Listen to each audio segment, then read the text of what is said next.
성취감을 느낄 수 있게 하는 것은 아내들의 칭찬입니다. 남편도 남편의 방식이 있기 때문에 무엇을 하든 기다려 주어야 하는 것이 필수입니다. 나는 말하지 않아도 알아서 하는데 꼭 그렇게까지 해야 되나요? 라고 말하는 사람들도 있을 수 있습니다. 하지만 엄마의 육아가 더 힘들어지는 것이 싫다면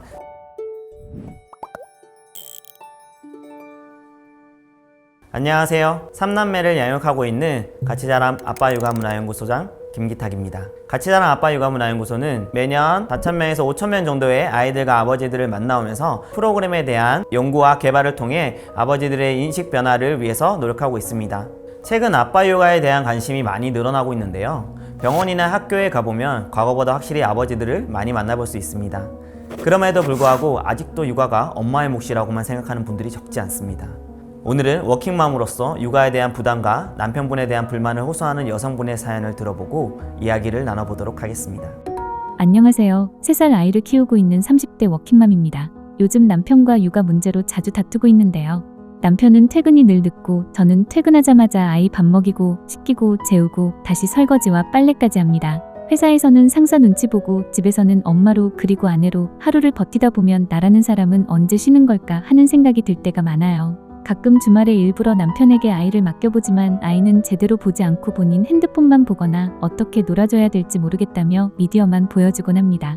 또 아이가 아빠와 있다가 자꾸 울고 그 울음소리가 듣기 힘들어서 제가 결국 또 나서게 됩니다. 그 와중에 남편은 나 정도면 잘 도와주는 편 아니냐, 피곤해서 쉬고 싶다 등 실없는 소리를 해서 화를 돋굽니다. 저희 남편 어떻게 해야 할까요?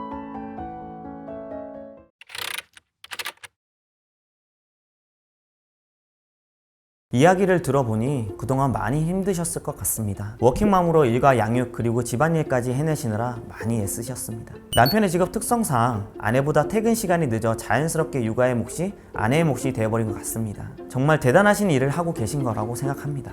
사실 우리 주위에 아직 사연자와 같이 육아를 엄마의 몫으로 생각하는 남편들이 많이 있습니다. 조금만 도와주고 생색을 내거나 주말에 내 친구들은 다 취미생활 하러 나간다, 나 정도면 잘하고 있는 거다 등의 말로 설득 아닌 설득을 하기도 합니다. 이게 다 엄마 아빠가 처음이기에 일어나는 일들입니다. 저 또한 첫째 아이 때 그랬습니다. 육아는 오롯이 아내의 몫이었고 나는 경제적으로만 책임지면 된다고 생각했습니다.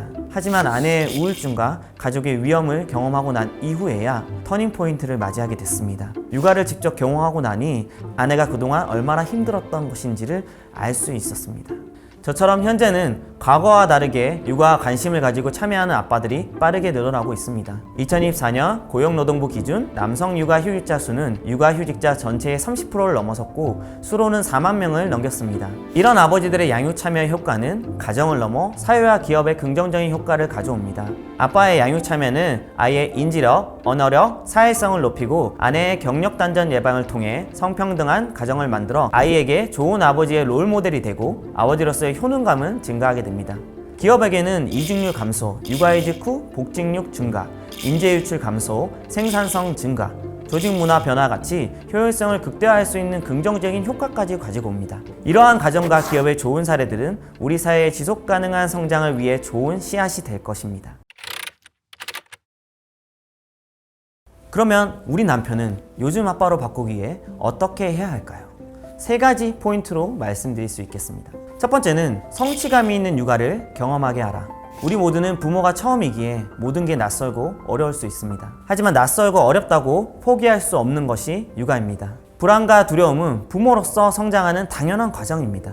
이것을 엄마만 느끼는 것이 아니라 아빠도 느낄 수 있어야 합니다. 그리고 그 속에서 성취감을 느낄 수 있는 육아를 해야 합니다. 예를 들어 아이 밥 먹이기, 씻기기, 재우기, 놀아주기 등 아주 지극히 단순해 보이지만 이것의 성취감을 느낄 수 있게 하는 것은 아내들의 칭찬입니다. 내가 씻길 때는 오래 걸리던데 당신은 금방 씻기네. 나랑 밥 먹을 때 장난 많이 치던데 당신은 잘 먹이네.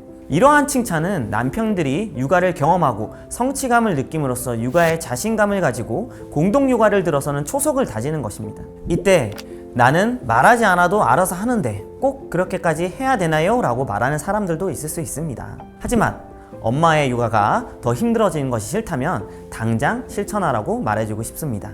두 번째, 육아 시간을 늘려가라. 남편에게 아이와 함께 할 수 있는 시간을 늘려주는 것. 그렇다고 처음부터 확 늘리는 것은 안 됩니다. 남편에게도 부담이 될 수 있으니까요. 30분 단위로 늘리는 것을 추천드립니다. 아이와 함께하는 시간이 많아질수록 아이와의 애착 관계도 높아지고 돌봄에 대한 자신감도 상승하기 때문입니다. 이때 중요한 것은 아내들의 인내심입니다. 남편도 남편의 방식이 있기 때문에 무엇을 하든 기다려 주어야 하는 것이 필수입니다. 세 번째, 육아하는 공간을 바꾸는 것입니다. 아이의 사회성을 높이고 육아에 대한 노하우를 쌓기 위해 공간을 바꾸는 것입니다. 예를 들어 문화센터나 놀이터, 마트, 키즈카페, 등산, 캠핑, 집과 일터가 아닌 아이와 함께 새로운 곳에서의 육아는 아빠에게도 아이에게도 도전인 것이죠. 이것을 함께 잘 이겨나갈 때 아이와의 상호작용을 통해 아빠는 자기 효능감을 극대화하고 아이는 정서적 안정감을 갖게 됩니다. 그리고 바로 중요한 한 가지가 있는데요. 아내의 믿음과 신뢰가 필요합니다. 아이와 아빠가 단둘이 시간을 보낼 수 있도록 양보하는 것인데요. 아빠를 잘 고쳐서 남의 편이 아닌 내 편으로 만드시길 바랍니다.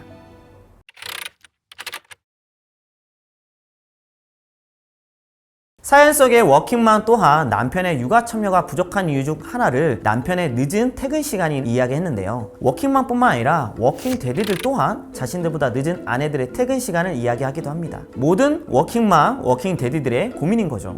퇴근 시간만의 문제가 아니라 출근 시간도 너무 바쁘죠. 한국의 기본 출근 시간이 9시다 보니 혼자 준비하기도 바쁜데 아이들까지 챙겨서 어린이집이나 유치원 또는 등교까지 하고 나면 출근 시간 전에 에너지가 방전되는 느낌이에요. 또 갑자기 어린이집이나 유치원에서 아이가 아프다고 연락이 오면 걱정과 불안에 일의 능률은 떨어지고 남편이 갈지 아내가 갈지 또 다투게 되는 과정이 발생되기도 합니다. 이러한 문제들은 단순히 가정 돌봄의 문제를 넘어 미래 사회와 기업에 필요한 인재를 양성하기 위해 적극적인 기업과 사회의 참여가 필요합니다. 한 아이를 키우기 위해 온 마을이 함께 한다라는 아프리카 속담이 있습니다. 아이를 함께 키우는 것은 지속가능한 미래에 대한 투자이자 기업 생존의 전략입니다. 워킹맘, 워킹데디들의 일가정 양립을 통해 아이들을 잘 양육하기 위해서는 기업의 오너와 중간 관리자의 파격적인 노력과 성과 체계 개편이 중요합니다. 또 기업의 조직 문화를 경쟁에서 자발적 협력으로 바꾸어 나가기 위해서는 양육제도 활용 임원 성과 지표라든지